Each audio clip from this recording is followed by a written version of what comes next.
Hey guys, what's up? It's Big Thomas. Tonight we're back with extra history. This is part 2 of the path to Pearl Harbor called Mystery of the Panay.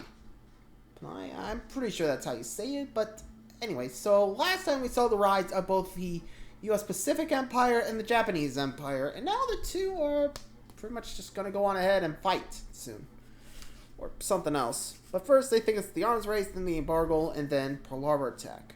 At least that's how I'm thinking the events go, but for now, we got ourselves the mystery of the Panay. Or Panay. Panay. We'll go with that. Anyway, so let's see what happened. So be sure to like, subscribe for more. Hope you enjoy. Let's check it out. Yangtze River, December 12th, 1937. Alright. The Japanese dive bomber lets its payload go. The bomb smashing into the bow of U.S. Navy vessel USS Panay as sailors run to stations in disbelief. The U.S. and Japan are not at war. So Part of the what's U.S. going on Navy's here? Asiatic Squadron, Panay is steaming away from the Chinese nationalist capital of Nanking, where it had evacuated civilians just before the city fell to the Japanese army. Cool. Now, it's escorting 3 standard oil tankers away from the burning city, fleeing reports of mass murder. Sailors run to shelter. One, still in his underwear, sprays machine gun fire at the fighters strafing the vessel. The captain is grievously wounded, and the vessel's second officer takes command, though moments later, shrapnel rips open his throat. He can't speak to issue orders, so he writes it on the bulkhead with his own blood. Damn. Abandoned ship. Can you imagine just like... Thanks so much to World Anvil for helping us forge today's historical tale. It's December 18th, and in Tokyo, U.S. Wow. Ambassador to Japan Joseph Grew is trying to prevent a war. Accords signed after the Boxer Rebellion had allowed U.S. Navy gunboats like the USS Panay to patrol Chinese rivers and protect American commerce. To attack one violated international law, and the details did not look good. Japanese planes had sunk the Panay, along with the 3 standard oil tanker ships, killing 3 Americans and wounding 48. They'd even machine-gunned the lifeboats. This despite the fact that the Panay had radioed its position to Japanese forces and marked itself with 3 large American flags. In the US, the public mood was one of indignation. While there was also anger at Japan for what was being called the Rape of Nanking, the public Yeah. treated the attack on the Panay as an even worse affront, particularly because they saw it firsthand. Most of the evacuees from Nanking had been journalists, and one filmed the attack from the Panay's deck. Ambassador Grew worried that, if it escalates, this incident could lead to war. It felt like the Man, what the heck?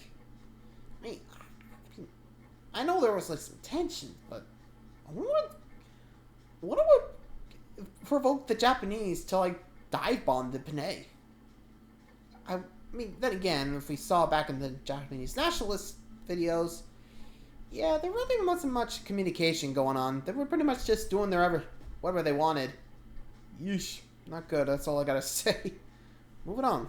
USS Maine all over again, especially since Grew's boss, President Franklin Roosevelt, was far more willing than his predecessors to confront what he privately called the bandit nations of Germany, Japan, and Italy.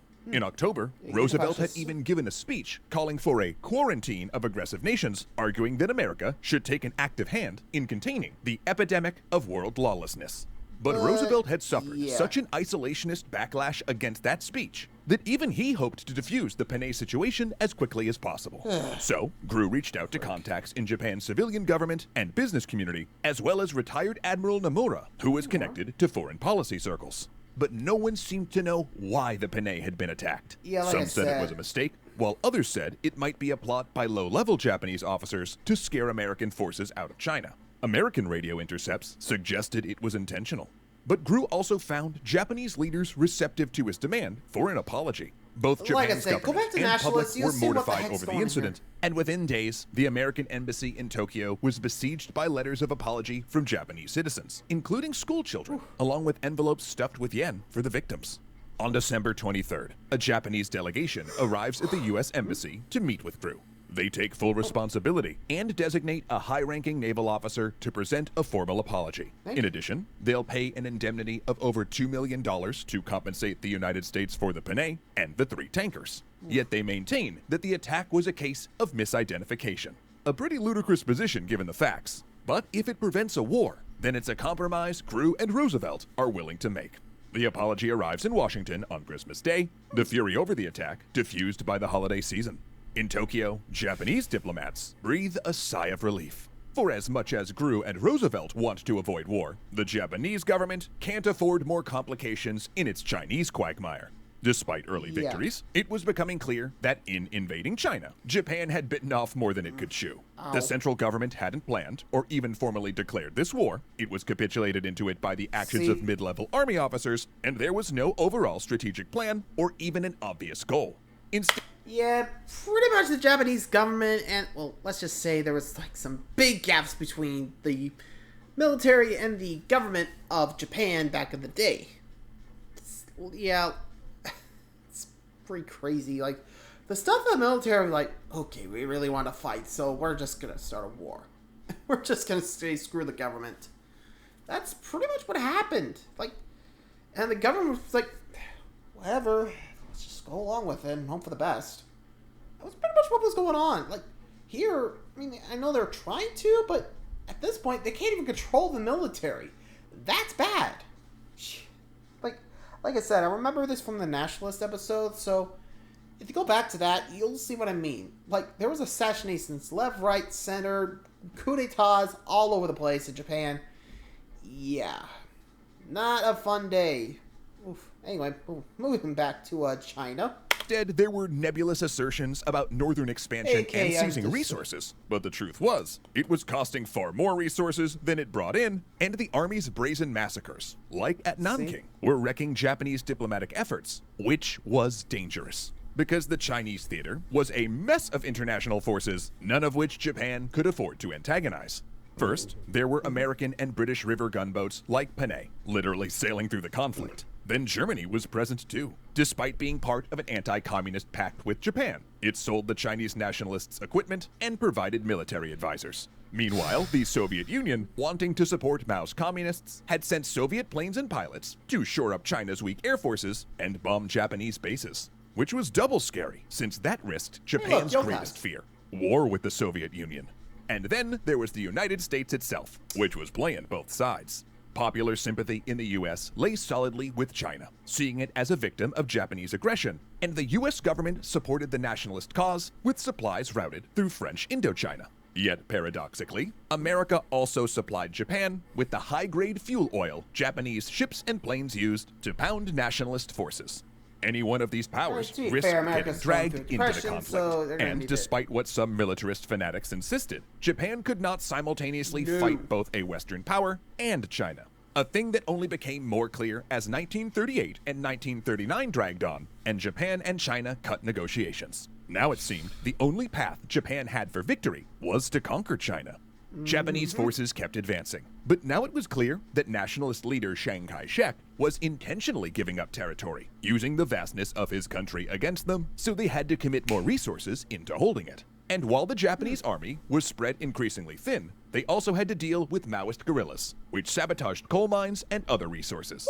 Then in July 1939, the most terrifying thing of all occurred. A group of militarist officers posted near the border with Mongolia made an unsanctioned border incursion against the Soviets, hoping to trigger a conflict that would let Japan seize Siberia.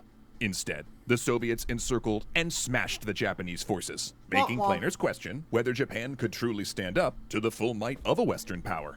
Japanese diplomats, including Admiral Nomura, hastily concluded the conflict by recognizing the Soviet view of border claims. But it wasn't even a month before yet another diplomatic crisis gripped Tokyo, when Germany and the Soviet Union announced a non-aggression pact. Now, that was, as geopolitical scholars term it, a real dick move. The anti-communist treaty was supposed to align Japan and Germany against the Soviets. And now, without even telling Japan, Germany had concluded an agreement that gave the USSR peace on its western border, which meant that the Soviets could, theoretically, turn all their attention toward invading Manchuria and Japan. Y'all, I'm starting to feel like this Hitler guy might be a little untrustworthy. AKA a jerk. Meanwhile, shipments of American aircraft parts were suddenly drying up. It turned out that Roosevelt, while not making any public announcement, had privately requested American aircraft manufacturers to stop selling to Japan. Then, in July of 1939, Roosevelt escalated by canceling America's commercial treaty with Japan, effective January 1940. Not only would this be a commercial hit, but it removed the legal protections against the United States declaring an embargo.